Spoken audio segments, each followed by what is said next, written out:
Assalamualaikum warahmatullahi wabarakatuh. Alhamdulillahirabbil alamin, wassalatu wassalamu ala asrofil anbiya'i wal mursalin wa ala alihi wa sahbihi ajma'in amma ba'du.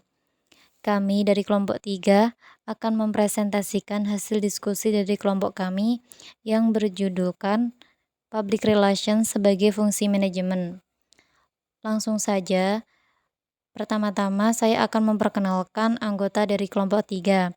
Yang pertama yaitu Dewi Rostasari, yang kedua Gabriel Ismawati Miftahul Jannah, yang ketiga Putriana Safatin Ridani, yang keempat Anis Mardiah. Langsung saja kita akan memasuki pembahasan tentang public relation sebagai fungsi manajemen. Sebuah organisasi biasanya memiliki beberapa fungsi manajemen untuk membantu mereka beroperasi secara lebih efektif dan maksimal. Fungsi manajemen tersebut bisa terdiri dari misalnya penelitian dan pengembangan atau R&D, keuangan, hukum, sumber daya manusia, pemasaran, operasi, dan juga hubungan masyarakat atau biasanya disebut dengan public relation.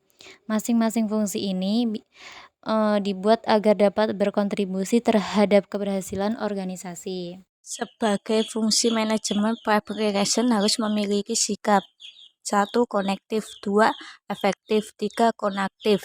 Fungsi public relation adalah membantu organisasi dalam mengembangkan dan memelihara hubungan baik dengan semua publik dan semua pemangku kepentingan yang ada. Fungsi tersebut harus dapat membangun komunikasi yang efektif dengan mereka. Kita juga mungkin pernah merasakan sebuah pelayanan yang buruk dari karyawan sebuah restoran. Pastinya organisasi yang mempekerjakan karyawan tersebut menginginkan agar dia memberikan pelayanan yang terbaik kepada kita.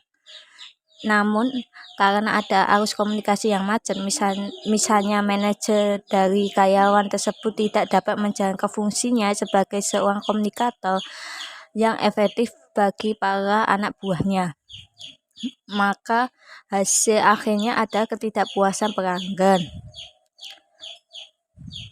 Untuk itu, serangkaian pesan komunikasi harus dikembangkan. Begitu juga rencana untuk menjangkau masyarakat dengan cara yang paling efisien.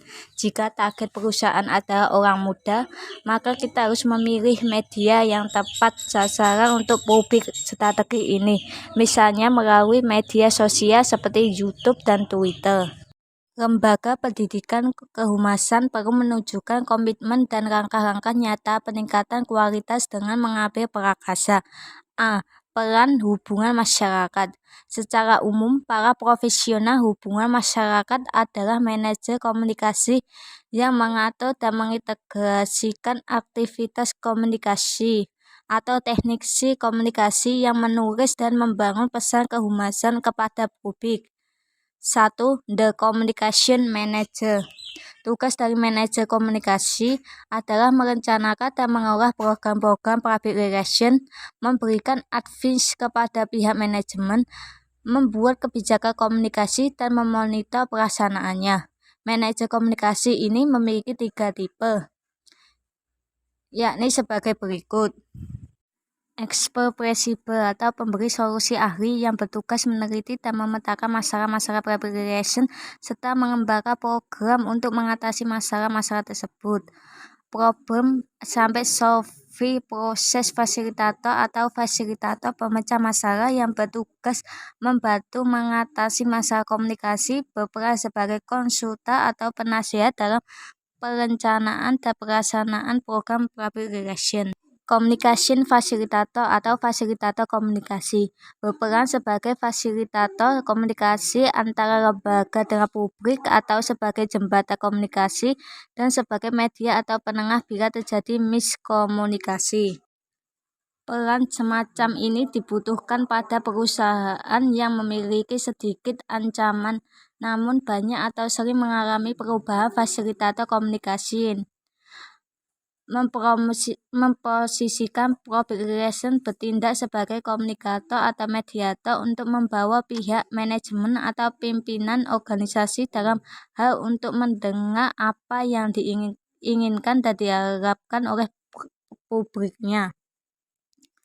Praktisi humas bertindak sebagai komunikator atau mediator untuk membantu pihak manajemen dalam hal mendengar atau apa yang diinginkan dan diharapkan oleh publiknya dari organisasi bersangkutan, sekaligus harus mampu menjelaskan kembali keinginan, kebijakan atau harapan organisasi kepada pihak publiknya.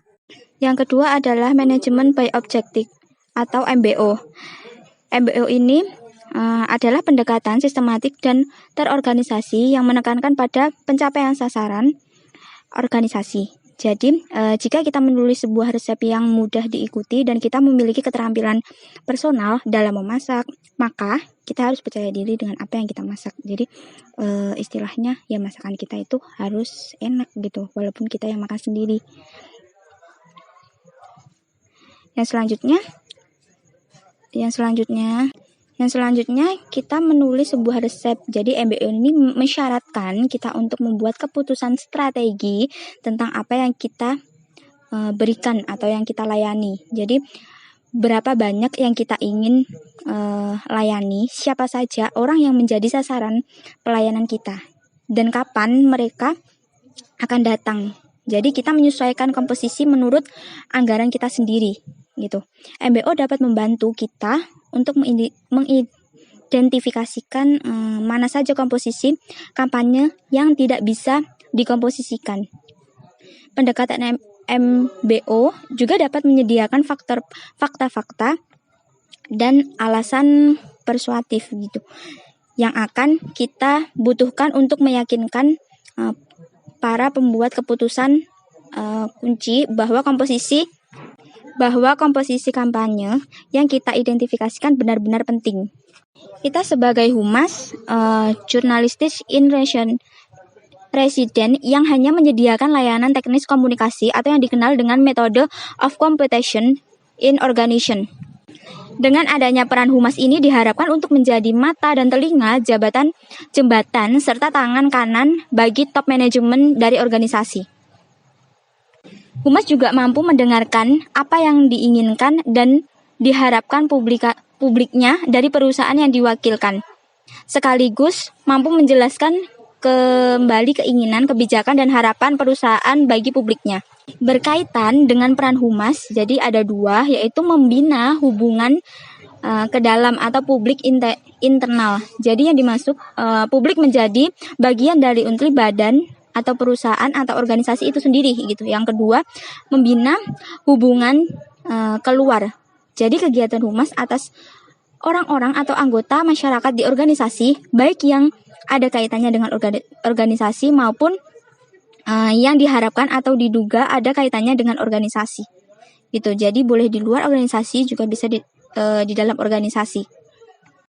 Oke, selanjutnya ada tanggung jawab manajer. Nah, yang pertama itu ada konseptualisasi. Seorang pemimpin diharuskan untuk bisa mengidentifikasi dan mengorganisasi untuk menjaga hubungan baik dengan antar relasi. Kemudian ada pengawasan.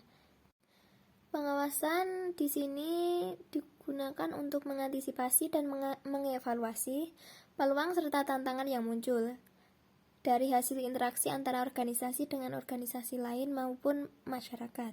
Kemudian ada perencanaan. Tujuannya sendiri untuk memastikan pencapaian hasil organisasi yang terukur berdasarkan identifikasi dalam proses monitoring. Kemudian ada organisasi dan koordinasi.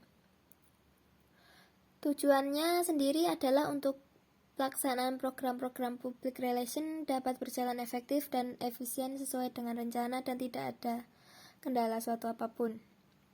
Dan apabila ada kendala, maka bisa diselesaikan dengan baik. Kemudian ada administrasi. Tujuannya sendiri untuk memenuhi pencapaian program komunikasi yang sesuai dengan anggaran dan jangka waktu yang sudah ditentukan pada saat perencanaan. Kemudian ada evaluasi.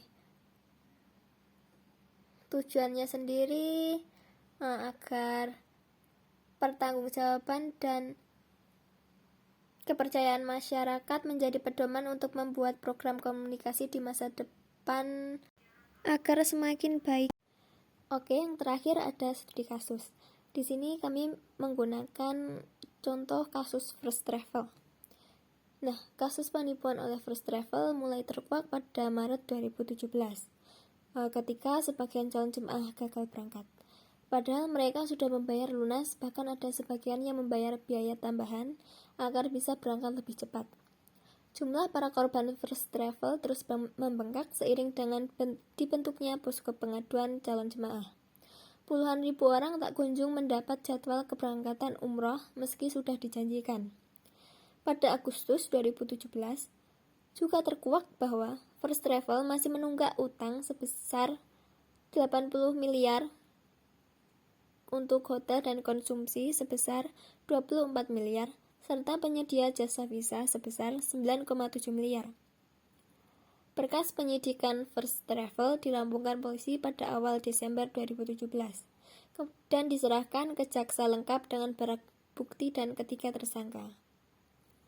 Penyidik menyatakan terdapat 807 aset dan dokumen yang disita dan diserahkan ke pengadilan. Di antaranya 3 buah rumah di Sentul City, Pasar Minggu, dan Cilandak. Beberapa aset lainnya yang turut dijadikan barang bukti adalah kantor First Travel di Jakarta, butik milik Anissa, termasuk berbagai rekening bank yang total di dalamnya terdapat dana sekitar 1,5 miliar. Selain pidana, kasus First Travel juga bergulir di Pengadilan Niaga. Pada akhir Desember 2017, Majelis Hakim Pengadilan Niaga Jakarta Pusat memperpanjang masa penundaan pembayaran. Sekian presentasi dari kelompok 3. Apabila terdapat kesalahan dalam pengucapan kata maupun yang lainnya, mohon dimaafkan karena kesempurnaan hanyalah milik Allah Subhanahu wa Ta'ala. Wabillahi taufiq walhidayah. Wassalamualaikum warahmatullahi wabarakatuh.